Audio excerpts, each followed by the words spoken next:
दिवाली के दिन कहेंगे कि भाई दिवाली के दिन लक्ष्मी माता आएगी और घर में घी के दिए जलाए रखना, घी के दिए जलाना, खूब मोमबत्ती लगाना, लड़ियां लगाना, और लक्ष्मी माता का वाहन उल्लू बताते हैं। अब उल्लू को साले को रोशनी में दिखता नहीं, वो किसको लेके जाएगा भाई, किसके यहाँ लेके जाएगा?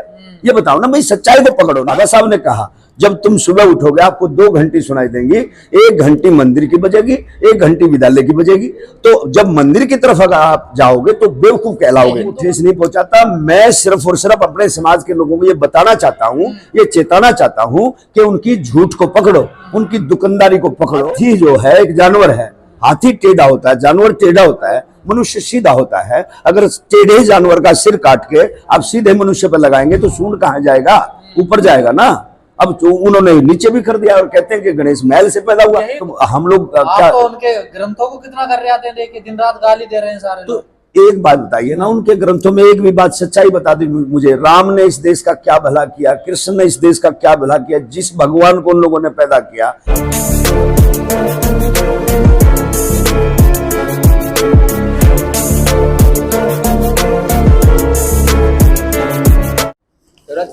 सर आवाज आ रही है और आवाज ऐसी जगह से आ रही है, आप विश्वास नहीं करोगे। जो मोदी जी के आर्थिक सलाहकार हैं वो कह रहे हैं कि संविधान पुराना हो गया, नया संविधान की जरूरत है, इसे बदला जाए। ऐसा है, सबसे पहले तो मैं जो आपका मीडिया है, हमारा जो बहुजन मीडिया है, जो बाकी जो प्रोफेशनल मीडिया लोग हैं वो तो सारे के सारे बिक चुके हैं, उनका जमीर मर चुका है, क्योंकि वो सब के सब जो है ना हम लोगों की बातें नहीं दिखाने का काम करते। तो आप लोग जो बहुजन मीडिया है ये समाज में अपनी बात, हमारी बात पहुंचाने का काम करते हैं। सबसे पहले मैं पूरे सारे मीडिया लोगों का मैं बहुत बहुत धन्यवाद साधुवाद करता हूँ, सभी साथियों को। जय भीम, जय भारत। दूसरी बात यह है कि वो लोग बड़े चतुर और चालाक लोग हैं भाई। अब समाज के लोग कब समझेंगे ये बताओ। अब यहाँ पे संसद भवन का उद्घाटन हुआ, अब कहने को ये हमें सम्मान देते कि भाई दलित राष्ट्रपति इन्होंने बढ़ा दिया, लेकिन राष्ट्रपति जैसे दलित बढ़ाया, जब सुप्रीम पावर होता है, देश का पहला व्यक्ति होता है, और जब संसद भवन का उद्घाटन हुआ तो उसमें हमारे राष्ट्रपति को नहीं बुलाया गया। लोग कब समझेंगे इस बात को, कब समझेंगे?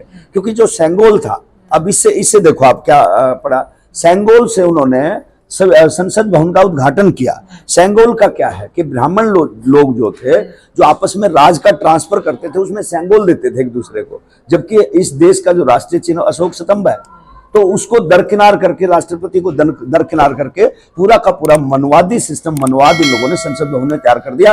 और इसमें आपने जो बात कही वो 101% सत्य है कि वो लोग संविधान को चेंज करने जा रहे हैं और हमारे लोग आपस में लड़ रहे हैं।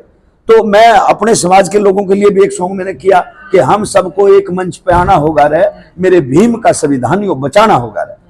तो लेकिन अब करें क्या भाई, इसका तो क्या लग रहा है आपको, बच पाएगा संविधान? संविधान तो ऐसा है, जब बाबा साहब अम्बेडकर एक ऐसा बीज बो करके चले गए, मानवर साहब श्री कांसीराम जैसे इस संसार में हमारे लिए देवता पैदा हो गए, हमारे लिए भगवान पैदा हो गए, जिन्होंने जागृति पैदा कर दी। बहन कुमारी मायावती हैं, भाई चंद्रशेखर भी अच्छी लड़ाई लड़ रहा है।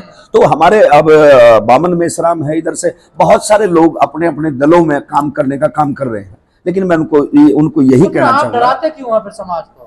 कैसे, किस बात पे डराने का काम है? डराना तो ये यार, संविधान बदला जाएगा, मनुस्मृति लागू होगी, ये तो एक बात था, वो लोग पावरफुल लोग हैं, उनके पास सारी चीजें हैं।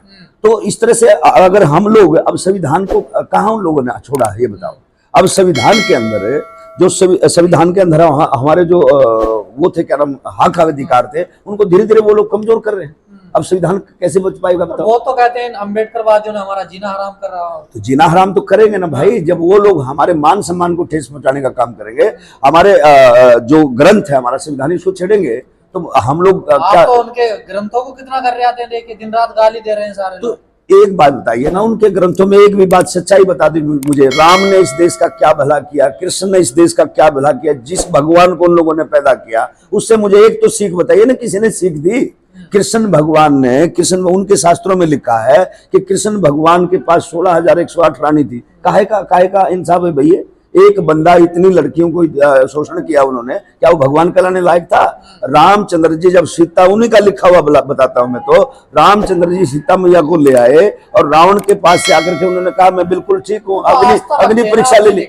अरे काहे कि भाई वो उनकी आस्था है ना, हमारी तो आस्था नहीं, हमारी तो आस्था बाबा साहब में है ना, हमारी तो आस्था महापुरुष। प्रत्यक्ष को प्रमाण की आवश्यकता है। एक बताइए, वो लोग कहते हैं सबसे पहले विद्यालयों के अंदर, कॉलेजों के अंदर सरस्वती माँ को पूजो। भाई सरस्वती के पास कितनी डिग्रियां थी ये बताइए, सरस्वती का जन्म कहाँ हुआ? अब सरस्वती हमारे लिए अगर कोई है तो सावित्रीबाई फुले है, जिन्होंने इस देश के अंदर महिलाओं की बेड़ियां तोड़ने का काम किया। महिलाएं इस देश में पढ़ नहीं सकती थी, अरे जिन महिलाओं ने उनको पैदा किया, जिन महिलाओं की कोख से उन्होंने जन्म लिया, उसको भी नहीं बख्शा। महिला को भोग विलास का सम्मान वो लोग समझते थे, लेकिन महिलाओं को सम्मान किसने दिया? ज्योतिबा फुले ने दिया, सावित्रीबाई फुले ने दिया, जिसके कारण आज हमारी बहन बेटियां पढ़ लिख कर अच्छा चल रही है। और हर समाज की बेटियों के लिए किया, हर समाज की बेटियों के लिए किया। तो उनके जो ग्रंथों में जो लिखा है, वो जो समझाने का काम करते हैं, कहीं ना कहीं उनका झूठ। आप लोग समझ नहीं पाते ना उनका अर्थ, आप पढ़े हुए नहीं है, इतने समझते नहीं है उनके। यार एक बात बताइए, ग्रंथ बताओ मुझे क्या समझ। अभी गणेश विसर्जन है, अब गणेश बताओ ना, एक छोटे बच्चे की गर्दन पे हाथी का सूंड फिट हो सकता है क्या? भाई चैलेंज के साथ कहता हूँ, कोई दुनिया में ऐसा डॉक्टर है क्या? भाई बच्चे की गर्दन का साइज देखिए, कौन सा उनके पास फेविकोल था, कौन सी फेविक्विक थी? और फिर आप ये बताओ ना भाई, हाथी जो है एक जानवर है, हाथी टेढ़ा होता है, जानवर टेढ़ा होता है, मनुष्य सीधा होता है। अगर टेढ़े जानवर का सिर काट के आप सीधे मनुष्य पर लगाएंगे तो सूंड कहाँ जाएगा? ऊपर जाएगा ना। अब तो उन्होंने नीचे भी कर दिया और कहते हैं कि गणेश महल से पैदा हुआ। तो क्या महल से पैदा हो सकता? मैं भावनाओं को ठेस नहीं पहुंचाता, मैं सिर्फ और सिर्फ अपने समाज के लोगों को ये बताना चाहता हूं, ये चेताना चाहता हूं कि उनकी झूठ को पकड़ो, उनकी दुकानदारी को पकड़ो, और उनकी जो वो लोग हमारे ऊपर भिन्न भिन्न प्रकार के भगवानों को थोपने का काम करते हैं, जिन्होंने हमारे लिए कुछ नहीं किया, उनको मत मानो और अपने बच्चों को पढ़ाओ। भाई मंदिर से हटाओ। लोग कहते हैं हमारे यहाँ आइए, आप लोग जाते हैं जबरदस्ती, पिटते भी हैं मंदिरों में जाके। भाई वो लोग नालायक लोग हैं ना, फिर जो वहां जाके पिटते हैं, नालायक लोग। अब बाबा साहब, अब मंदिर के अंदर बाबा साहब अम्बेडकर ने देखा, जब अंग्रेजों का समय था, सबसे पहले कालाराम जो मंदिर था, उस मंदिर में प्रवेश भी बाबा साहब अम्बेडकर ने कराने का काम किया। और वो सिर्फ इसलिए किया था कि भाई मंदिर में तुम्हें कुछ मिलेगा नहीं, लेकिन बाबा साहब अम्बेडकर बड़े अनुभवी थे। उन्होंने सोचा भी अंग्रेजों का ध्यान वैसे तो हमारे तरफ आ नहीं रहा, और अंग्रेज अफसरों का ध्यान हमारी तरफ आएगा कि हमारे लोगों को कितना प्रताड़ित करते हैं। मंदिर में जब जाते हैं तो हम लोगों को रोकने का काम करते हैं। ये दिखाने के लिए बाबा साहब ने कहा था चलो मैं मंदिर में प्रवेश कराता हूं। उन्होंने ये नहीं कहा था कि आप मंदिर में ही जाना। बाबा साहब ने कहा जब तुम सुबह उठोगे आपको 2 घंटी सुनाई देंगी, 1 घंटी मंदिर की बजेगी, 1 घंटी विद्यालय की बजेगी। तो जब मंदिर की तरफ अगर आप जाओगे तो बेवकूफ कहलाओगे। हिंदू बना रहने में क्या दिक्कत है? हिंदू कोई धर्म ही नहीं है। हिंदू किसको बोलते हैं आप? हिंदू कोई सनातनी। हिंदू कोई धर्म नाम की चीज है। 70-80 साल पहले किसी किताबों में, किसी ग्रंथ में मुझे दिखा दो कोई हिंदू शब्द है। हिंदू कोई शब्द है ही नहीं। हिंदू नाम का कोई धर्म नहीं है। ये तो सिर्फ हमारे ऊपर थोपा गया। जो बहुजन समाज के लोग हैं, खासकर जो बैकवर्ड समाज के लोग हैं, अपने आप को हिंदू मानते हैं। जब कोई लड़ाई होती है, हिंदू को मुसलमान से लड़ाना हो तो हमें हिंदू बना देते हैं, और जब कोई बात होती है प्रताड़ित करते हैं, फिर दलित आ जाते हैं, फिर चूड़े चमार धान धोबी मनियार सुनार आ जाते हैं, जाट आ जाते हैं। ये किसी के सुनते तो है नहीं भाई। आप उनकी संस्कृति को खत्म कर रहे हैं। देखिए, मैं संस्कृति को खत्म नहीं कर, वो अपनी संस्कृति चलाओ, मैं अपने समाज के लोगों को बचाने का काम कर रहा हूं कि मेरा समाज वहां ना जाए, उनकी पूजा पाठ ना करे, क्योंकि झूठ है भाई। पकड़ लो उनको। अभी दिवाली आएगी, दिवाली के दिन कहेंगे कि भाई दिवाली के दिन लक्ष्मी माता आएगी और घर में घी के दिए जलाए रखना, घी के दिए जलाना, खूब मोमबत्ती लगाना, लड़ियां लगाना, और लक्ष्मी माता का वाहन उल्लू बताते हैं।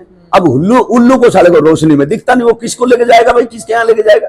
ये बताओ ना भाई। सच्चाई को पकड़ो ना भाई, सच्चाई को पकड़ो यार। किसी का झोटा वाहन बना दिया, किसी का कुत्ता वाहन बना दिया, किसी का गुड़ वाहन। अरे क्या था ये? क्या सिस्टम था बताओ? है ये सारा का सारा जो समाज के अंदर बुराई फैली हुई है, इस बुराई को मैं मिटाने का काम करता हूं। और मैं चाहता हूं समाज के लोग पढ़े, समाज के लोग अपने बच्चों को पढ़ाए। मंदिर में घंटा बजाने से तुम्हारा भला होने वाला नहीं है। अपने बच्चों को अगर पढ़ाओगे तो तुम्हारा जीवन सुरक्षित होगा। अगर बच्चे पढ़ेंगे तो तर्क वितर्क करेंगे और सवाल करेंगे। ये चाहते नहीं, ये चाहते हैं कि इनके बच्चे अनपढ़ रहे, सवाल ना करें। ये तो यही चाहते हैं मूर्ख बना करके हम लोगों के राज करते रहे। पढ़ लिख के क्या करोगे? पढ़ लिख करके मान सम्मान की जिंदगी जिएंगे भाई। अगर नौकरी ना भी ये लोग देते तो पढ़ा लिखा व्यक्ति सवाल तो कर सकता है, सरकार से सवाल तो कर सकता है, भाई हमारे साथ आप गलत कर रहे हो, आप सही कर रहे हो, तर्क वितर्क तो कर सकता है। ये पढ़ा लिखा व्यक्ति कर सकता है। बाबा साहब, इन्हें इसी बात का डर है। अगर बाबा साहब पढ़े लिखे नहीं होते तो क्या संविधान लिख पाते? मानवर काशीराम साहब पढ़े लिखे नहीं होते, क्या इस मुहिम को चला पाते? तो हमारे जो महापुरुष है वो पढ़े तभी तो जाना ना। ज्योतिबा फुले ने देखा भाई इस देश में नारियां नहीं पढ़ती, इस देश में औरतें जब पढ़ लेती है तो सीधी नरक में जाएगी। कौन सा नरक है भाई? मैं तो हवाई जहाज में भी बैठ लिया, मैं तो मानी बहन जी के साथ भाई हेलीकॉप्टर भी बैठा, मैंने देखा ऊपर कहाँ स्वर्ग है कहाँ नरक है। और ये लोग इतना बड़ा डराते हैं हम लोगों को, हमारे लोगों को इतना डराते हैं कि अगर तुम भगवान का भजन नहीं करोगे तो तुम नरक में जाओगे, तुम्हें नरक में जगह मिलेगी, तुम्हें वहां तेल के कढ़ाई में भूना जाएगा, फलाना ढिमका। इस तरह से हमारे लोगों को डरा करके ये लोग चंदा वसूल करते हैं। जैसे बैंकों के नाम होते हैं, जैसे बैंकों में पैसा जमा करवाते हैं, जैसे नेशनल बैंक हो गया, पंजाब नेशनल बैंक है, पटियाला बैंक है, भाई कैनरा बैंक है, HDFC बैंक है, ICICI बैंक है, इन बैंकों के जो नाम है वहां पैसा जमा कराओगे तो वापस आने की उम्मीद है। लेकिन जो इनके बैंकों में आप पैसा, अब ये देखो ना, कोई भी आपदा आ जाती है, कोई आपदा आती है किसी मंदिर से, वैसे कहते हैं इस मंदिर में इतना करोड़ रुपया है, कोई आपदा आती कोई रुपया देता है? अब कोरोना में हमारे कितने लोग बर्बाद हुए, कितने लोगों को खाना नहीं मिला, किसी मंदिर से दान आया? लेकिन तथागत बुद्धिज्म के जो लोग थे उन्होंने दिया, करोड़ों रुपया दिया, दान किया इस आपदा के लिए भी लड़ाई। आज ही के ही दिन बाबा साहब ने 14 अक्टूबर 1956 को हिंदू धर्म छोड़ दिया था जी, और बौद्ध धर्म अपना लिया था। कैसे? इसीलिए तथागत बाबा साहब अम्बेडकर ने इसीलिए इस धर्म को अपना कि इस धर्म के अंदर सबको सम्मान मिलता है, इस धर्म के अंदर तर्क की कसौटी पर सवाल करने का अधिकार मिलता है, इसलिए बाबा साहब ने इस धर्म को अपनाने का काम किया। मूलभूत सवाल जो देश भर में चल रहा है, आपने भी जिक्र किया मन से कि जातीय जनगणना होनी चाहिए। जी। तमाम पार्टियां दावा कर रही हैं, वोट भी मांग रही हैं।